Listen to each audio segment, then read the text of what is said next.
আমি Marina, welcome to my new mini blog. চলে এসেছি নতুন একটা মিনি ব্লগ নিয়ে। চলো সেটা দেখে নাও। আজকে হচ্ছে সেকেন্ড পার্টটা। তো আমরা চিড়িয়াখানায় এসে গেছি।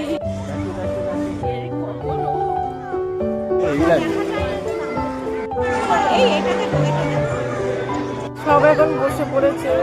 এদিকে মা বসে পড়েছে, এদিকে শুভ দাঁড়িয়েছে। শসা, ওইদিকে পরোটা, আর এখানে কাবাব, আর এখানে চিলি চিকেন।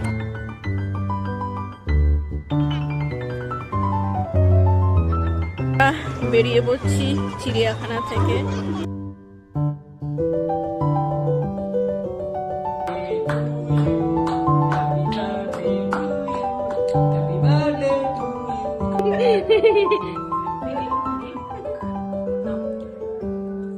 বাবা ফটো তুলতেই দিল না।